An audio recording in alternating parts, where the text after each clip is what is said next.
সালামু আলাইকুম এভরিওয়ান, কি অবস্থা সবার? প্রেমের পক্ষ থেকে সবাইকে অনেক অনেক শুভেচ্ছা। তো আজকে আবারও খুবই ইন্টারেস্টিং এবং মেডিকেল অ্যাডমিশনের জন্য খুবই খুবই ইম্পর্ট্যান্ট একটা টপিক নিয়ে আবারও হাজির হয়ে গেছি। আজকে যে টপিকটা নিয়ে কথা বলবো এটা থেকে কিন্তু মেডিকেল অ্যাডমিশন 25-26 অর্থাৎ 2025-26 সেশনে একটা প্রশ্ন এসেছিল এবং এই টপিকটার নাম হচ্ছে ক্লিভেজ। ক্লিভেজ শব্দটার মানে কি এটা নিয়ে প্রথমে একটু জানবো।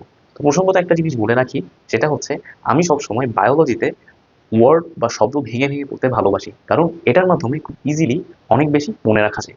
ওই ক্লিভেজ শব্দটা আসছে মূলত ক্লিভ থেকে। ক্লিভ মানে কি?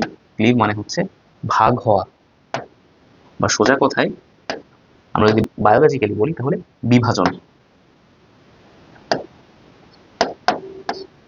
অর্থাৎ ভ্রূণাবস্থায় জাইগোট যেভাবে বিভাজিত হয়ে আস্তে আস্তে বড় হয় এটাকেই বলা হয় ক্লিভেজ। এই ক্লিভেজ বা বিভাজন, জাইগোটের বিভাজন সম্পর্কে আমরা আজকে জানবো।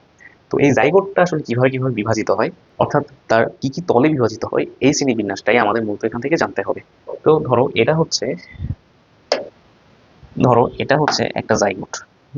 এই জাইগোটটা পরবর্তীতে অনেকগুলো কোষে রূপান্তরিত হবে, কোষগুচ্ছে রূপান্তরিত হবে। এখন কথা হচ্ছে এই যে জাইগোটটা, এই কোষগুচ্ছটা কিন্তু এভাবে দু সাইডে বিভাজিত হতে পারে, আবার চারিদিকে অর্থাৎ বলের মতো গোলাকার হয়ে বিভাজিত হতে পারে, অর্থাৎ একটা বলের আকার ধারণ করতে পারে, অথবা এভাবে আঁকা বাঁকা হয়ে সেই বিভাজন হতে পারে।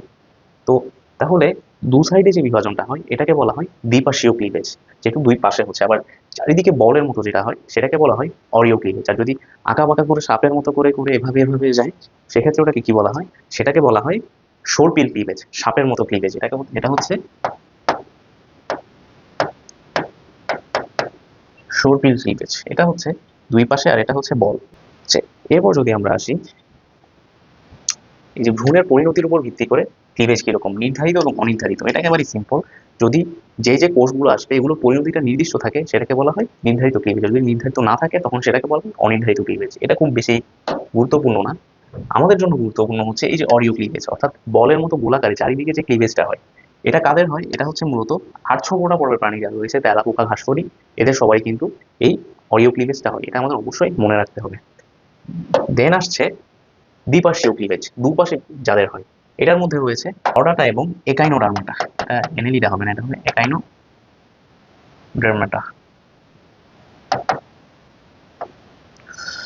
দেন সর্বিল ক্লিভেজ কাদের কাদের হয়? এটা হয় অ্যানেলিডা এবং মলাস্কা। এখানে যে ইনফরমেশনটা রয়েছে একটা ভুল ইনফরমেশন, এটা আর্থ্রোপোডা হবে না, বরং অ্যানেলিডা এবং মলাস্কা, এ দুটো হচ্ছে সর্পিল ক্লিভেজের অন্তর্ভুক্ত। আর দ্বিপার্শ্বীয়তে তো বললাম আমি কডাটা এবং একাইনোডার্মাটা।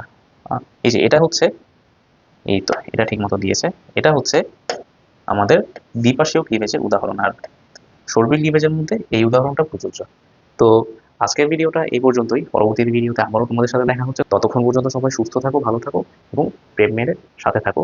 আর পাশাপাশি প্রেমের তাড়াতাড়ি প্লে স্টোর থেকে নামিয়ে নাও। আসসালামু আলাইকুম।